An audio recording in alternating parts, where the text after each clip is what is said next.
Terima kasih untuk Anda yang masih bergabung bersama dengan kami dan di segmen ini kita akan review bagaimana jalannya pergerakan hari ini. Dan kami ingatkan kembali, Anda masih bisa berpartisipasi di telepon interaktif di 021392 di 5252 dan juga WhatsApp interaktif kami di 0812 di 1398 di 3749 seperti yang tertera di layar televisi Anda.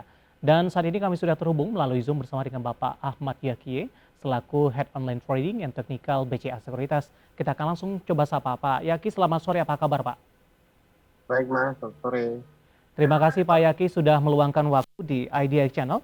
Langsung saja Pak Yaki, review pergerakan indeks harga saham gabungan yang hari ini kembali mengalami kenaikan signifikan. 69 tampaknya cukup kokoh di penutupan sesi kedua hari ini, meskipun belum mampu menyentuh kembali ke level 7 ribuan. Secara teknikal, bagaimana Anda melihat pola pembalikan arah indeks harga saham gabungan di sepanjang hari ini Pak? Oke, kalau kita lihat dari teknikal sendiri, sebenarnya kalau dari kami dan BCA Sekuritas sendiri, memang kami masih memperkirakan penguatan ISG ya untuk dari tadi pagi ya. Cuman memang kami berharap ISG mampu bertahan di atas MA 200 di sekitar 6948, 6950 dan ini terjadi sampai closing sore di 6980. Jadi kelihatan penguatan ISG untuk jangka pendek harusnya masih terjaga ya untuk target akhir tahun di 7300 sampai 7450-an. Jadi harusnya tren untuk bullishnya masih mungkin berlanjut, ditambah mulai hari ini ada rilis beberapa Big Bank, Arto dan BCA, lalu di minggu depan mulai ada Big Bank BUMN dan beberapa Big Bank juga mulai rilis keuangan, ini jadi sentimen positif. Tadi juga rilis data BI juga masih sesuai ekspektasi pasar, hanya 50 basis point dari estimasi awal di 75 basis point. Jadi harusnya ini bisa jadi katalis positif tambahan untuk sektor banking karena kita tahu likuiditas di perbankan juga masih cukup besar untuk untuk digunakan lagi sih. Baik, esok jelang libur akhir pekan, kemana arah pergerakan indeks harga saham gabungan Pak Yaki jangka pendek? Apakah penguatan masih akan terus berlanjut dan peluang untuk menyentuh ke level 7 ribuan? Oke, sebenarnya kalau dilihat dari pergerakan sendiri untuk kembali ke 7.000 itu cukup mudah ya, karena kalau kita lihat sendiri di sini area 7.000 sampai 7.040 akan menjadi resistance terdekat untuk ISG besok, dan kalau itu masih kuat harusnya bisa sampai ke area 7.100 ya. Jadi memang confirm awal besok di 7.000 sampai 7.040.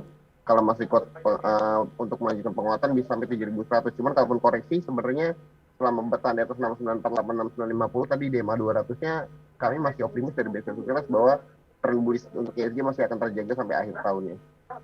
Baik, Pak Yaki tadi juga sempat disinggung untuk perbankan big cap. Ini kita akan coba bahas emiten-emiten yang ada di sektor perbankan, tapi lebih ke arah perbankan big cap yang hari ini memang menopang penguatan indeks harga saham gabungan. Dan tampaknya memang ekspektasi dari para pelaku pasar untuk rilis kinerja kuartal 3 ini masih cukup solid begitu. Bagaimana Anda melihat posisi ini, Pak Yaki, dari analisis Anda, kecenderungan di kuartal ketiga perbankan big cap seperti apa untuk kinerja mereka? Ya, kalau lihat dari beberapa berita dan beberapa data yang dirilis, harusnya kinerja perbankan masih lebih bagus ya. Dalam artian kita tahu penyaluran kredit penyaluran kredit baik korporasi, sindikasi maupun konsumer sendiri mulai tumbuh di September dan Oktober. Dari Agustus, September dan Oktober. Jadi ini harusnya bisa menjadi kata positif untuk melihat kinerja perbankan prospeknya seperti apa. Dan kalau kita lihat juga walaupun kekhawatiran resesi di luar negeri, tapi penyaluran kredit di perbankan sendiri masih tumbuh dan kenaikan suku bunga harusnya menjadi kata positif untuk sektor perbankan untuk menjaga margin mereka ya. Karena bagaimanapun juga kenaikan suku bunga otomatis ada potensi untuk melebarkan margin antara simpanan dan pinjaman. Baik, Pak Yaki, kita akan coba ulas secara teknikal untuk masing-masing perbankan big cap ini. Saya tertarik ke BMRI terlebih dahulu. Hari ini menguat cukup signifikan dan apakah memang BMRI sudah menembus ke level all-time high-nya kembali, Pak? Analisis Anda untuk BMRI. Ya, harusnya kalau lihat dari pergerakan BMRI masih ada potensi untuk penguatan lanjutan ya. Kalau kita lihat dari pergerakannya sendiri, BMRI sendiri masih ada potensi untuk balik ke atas 10.000 dengan target terdekat di 10.450 ya. Cuma memang di area 10.000 kalau emang BMRI belum kuat untuk bertahan, rawan untuk profit taking dengan support terdekat di sekitar 9.600 dan 9.325. Jadi saran kami dari BCA sendiri, kalau memang belum kuat di atas 10.000, investor bisa take profit dulu untuk BMRI-nya. Cuman memang trennya cukup bullish karena memang masih selalu terjaga di atas 9.000-an ya untuk supportnya. Baik, selanjutnya BBCA, Pak Yaki, dan tampaknya emiten ini merupakan yang pertama dari perbankan big cap yang akan merilis kinerja mereka untuk kuartal ketiga ini. Ya, harusnya BCA sendiri masih cukup lanjut penguatan ya, karena kalau kita lihat juga support di 8.000 masih cukup dijaga ya, pergerakannya.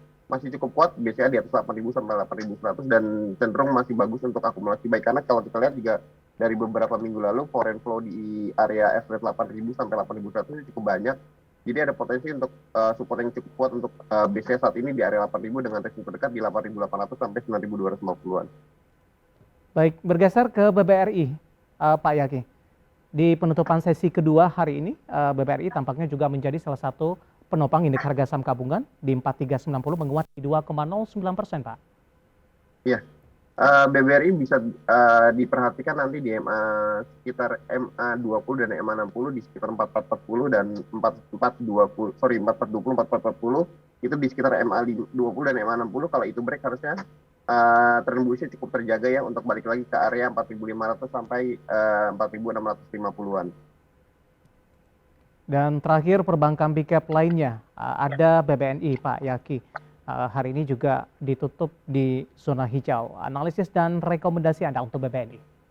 Nah, yang menarik dari BBNI adalah ini di level psikologis untuk BBNI ya, karena bagaimanapun juga BBNI udah beberapa kali menyentuh area 9.000 sampai 9.100 dan cenderung ketika gagal bertanda 9.000, koreksinya juga cukup lumayan sampai 8.800, 8.600 sampai 8.800. Jadi konfirmnya besok mungkin kalau memang BBNI sendiri gagal bertahan di atas 9.000 sampai 9.350 cenderung untuk take profit ya untuk BBNI-nya. Cuman kalau memang lihat tren dari penguatannya harusnya masih bisa lari ke atas 9.800 sampai 9.850-an. Baik, secara keseluruhan Pak Yaki, apa yang harus diwaspadai oleh investor? Saya akan coba flashback ke kinerja kuartal di semester pertama beberapa bulan yang lalu, di mana indeks harga saham gabungan juga menguat ditopang oleh perbankan, tapi ketika rilis kinerja mereka sudah keluar, justru kembali mengalami koreksi yang cukup dalam. Ya, sebenarnya kalau dilihat dari bisnis seperti tadi, kemungkinan itu kan lebih karena profit taking ya. Cuman kalau kita lihat juga di bulan Oktober, result dari setelah banking kan masih ada big cap lain dan emiten lain, dan cenderung kalau kita lihat juga dari flashback dari first 2022 itu masih mayoritas masih inline dan above consensus. Jadi ekspektasinya masih akan jadi kata positif, dan kita juga bisa lihat bahwa di heatmap IHSG sendiri di bulan Oktober cenderung IHSG akan ditutup dengan di zona hijau dengan average di sekitar 1 sampai 1,5% ya. Jadi harusnya potensi penguatan untuk IHSG masih sampai akhir bulan masih cukup terjadi ya, karena IHSG baru mulai bullish di minggu ini dan minggu depan. Baik Pak Yaki, menarik, kita akan jeda terlebih dahulu. Nanti juga kita akan lihat bagaimana review dari saham energi yang hari ini kembali berbalik arah menguat, dan juga melihat saham-saham pilihan apa saja yang Anda rekomendasikan. Dan kita lanjutkan kembali perbincangan bersama dengan Bapak Ahmad Yakiye, Head Online Trading dan Teknikal BCA Sekuritas. Pak Yaki, sebelum melihat saham-saham pilihan yang Anda rekomendasikan, pembalikan arah hari ini juga terjadi pada saham energi, Pak Yaki, yang sebelumnya sempat koreksi cukup dalam dan ikut menjadi penopang indeks harga saham gabungan di sepanjang perdagangan hari ini selain dari sektor perbankan. Bagaimana Anda melihat dari sisi sektoral terlebih dahulu pembalikan arah yang dilakukan oleh sektor energi di sepanjang perdagangan hari ini, Pak? Kalau kita tahu juga tadi malam juga beberapa komoditi energi seperti minyak dan batubara juga cenderung rebound ya, seiring dengan konflik yang masih tinggi di Rusia dan Ukraina, terus juga masih ada krisis energi di Eropa dan US terkait harga minyak yang US bilang akan melepas kebijakan untuk melepaskan cadangan minyak mereka lebih besar untuk mengguyur pasar. Tapi sebenarnya fluktuatif berita negatif ini justru menaikkan harga komoditi sendiri, dan kita tahu kita akan biasanya akan berkorelasi dengan dengan saham-saham emiten yang pertambangan. Makanya kita juga dari pagi kami dari BCA sendiri cenderung untuk merekomendasikan trading di beberapa saham energi terutama batubara seperti Adaro, Doit, United Sector dan IPMG, dan itu juga terlihat kenaikannya cukup signifikan ya di hari ini. Baik, secara teknikal untuk dari saham-saham batubara yang bisa diperhatikan Pak Yaki, dan juga kalau kita kaitkan dengan hasil kinerja mereka di kuartal ketiga di 2022, tampaknya juga masih solid, Pak Yaki. Ya, kalau dari kinerjanya harusnya masih solid ya. Paling nggak untuk 2022 sepanjang tahun kinerjanya masih akan cukup bagus. Karena kalau kita lihat flashback dari tahun 2021 juga itu low base, ke 2002 high base, jadi harusnya masih akan cukup potensial. Mungkin yang agak kurang bagus ketika nanti di 2023 kinerja mereka cenderung slow down, karena memang potensi permintaan juga cenderung turun di awal kuartal 2023. Jadi sampai akhir tahun sih saya masih optimis kinerja dari emiten dari energi sendiri seperti batu bara, minyak dan sebagainya masih akan cukup bagus sih. Baik, saham-saham yang masih dijagokan Pak Yaki, kemudian support dan resisten yang direkomendasikan Pak?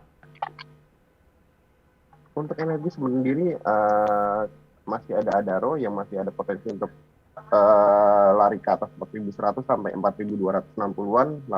Support terdekat itu kalau mau dikawal dengan MA 200 itu masih di area 3.600 dan support terdekat di 3.800. Lalu ada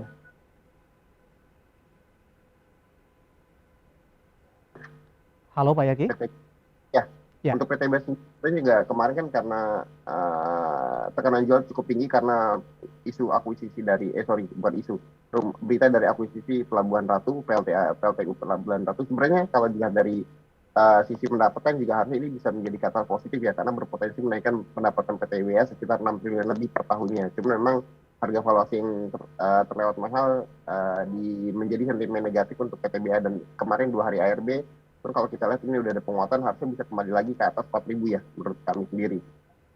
Dari unit tracker juga harusnya masih ada potensi penguatan lanjutan selama bertahan di atas 31.000. Karena memang penguatan batubara juga masih cukup bagus, lalu juga penguatan harga emas seiring dengan resesi di global harusnya menjadi kata positif, resesi terdekat di 34 ribuan. Lalu untuk MDKA sendiri juga masih ada potensi penguatan lanjutan sama seperti unit tracker, karena penguatan harga emas meski harga tembaga juga masih kurang bagus, potensi balik lagi ke atas 4 ribuan dengan support terdekat di area 3.600-an. Untuk grup Bakri sendiri masih ada menarik dari Bumi dan BRMS. Bumi juga dengan cadangan batubara cukup tinggi dan kinerja masih cukup bagus, harusnya masih bisa bertahan di atas 159 dengan resisten terdekat di 200 dan 226. Lalu ada BRMS dengan kartu positif dari isu emas sebagai safe haven-nya dengan support di 158 dan resisten terdekat di 204. Baik. Review dari beberapa saham-saham pemirsa dari emiten energi, terutama dari batu bara yang masih menarik untuk diperhatikan dan juga memanfaatkan momentum ini jelang rilis kinerja kuartal ketiga di 2022 dan meningkatnya permintaan jelang di akhir tahun dan jelang musim dingin tahun ini.